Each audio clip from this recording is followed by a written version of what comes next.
peux refaire des story time ou pas? En fait, le jour où on m'attèche comme la dernière des vieilles chaussettes, Gouma qui m'a attrapé, j'ai perdu 20 kilos, j'étais skinny.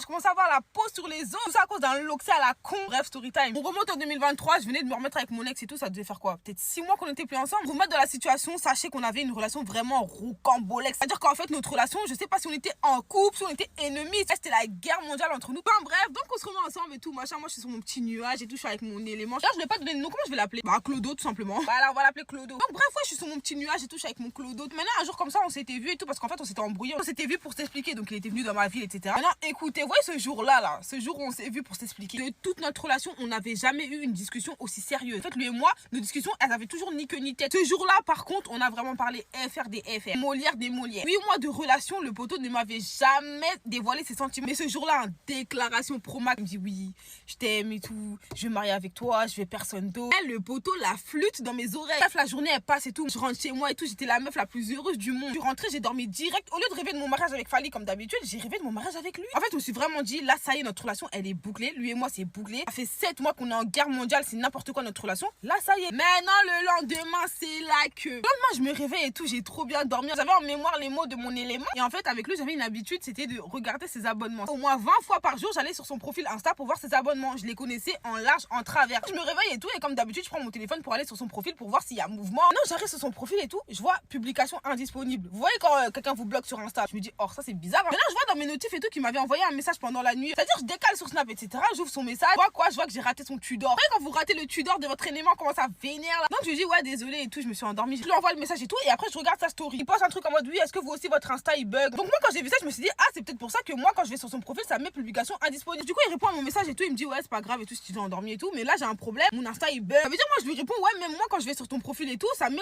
publication indisponible. Maintenant, à partir du moment où je lui dis ça et tout, il met en remis. Il faut savoir que lui et moi, dans notre relation, les remis c'était vraiment un truc inventé. Les remis de plus de 5 minutes, c'était inventé. Les seules fois où on peut se mettre des longs remis, genre de 1 heure, 2 heures. En fait, chacun sait ce que l'autre fait. Genre, il me disait, ouais, là, si je prends du temps à te répondre, c'est parce que je fais ci ou je fais ça, etc. Et moi, pareil. Bref, la matinée, elle passe et tout. Mais en fait, je me rends compte que le poteau ne m'a toujours pas répondu. Et que là, ça doit faire peut-être 2-3 heures et tout, qu'il m'a pas répondu. Donc, ce que je fais, c'est que je vais sur Snap et tout, parce que je me dis peut-être qu'il m'a mis un vu. J'arrive là-bas, je vois que je suis toujours en remis. Et là, qu'est-ce que je vois? C'est la queue. Je vois que la bulle de sa story privée. J'ai pas cliqué pour voir sa story, juste la bulle. En fait, ce que je vois dans la bulle, c'est une épaule avec genre un bout de front. Et en fait, je comprends que c'est genre une tête sur une épaule. Vous voyez ou pas? Mais je voyais pas entièrement la tête ni entièrement l'épaule. Mais sinon, je vous explique. Quand moi et mon ex, on a repris contact et tout avant de se remettre ensemble, c'était par rapport à une embrouille. Parce que ce Clodo était parti raconter de la merde à une meuf. Moi, j'étais parti l'embrouiller à la base. C'est-à-dire, on s'est expliqué par rapport à l'histoire. Et quand les tensions se sont apaisées, on a commencé à parler, genre en mode tranquille, en mode, ouais, sinon, depuis 6 mois, tu deviens quoi? Du coup, pendant peut-être une semaine, on se parlait vraiment H24 et tout, sans ambiguïté. Au bout d'une semaine, une ambiguïté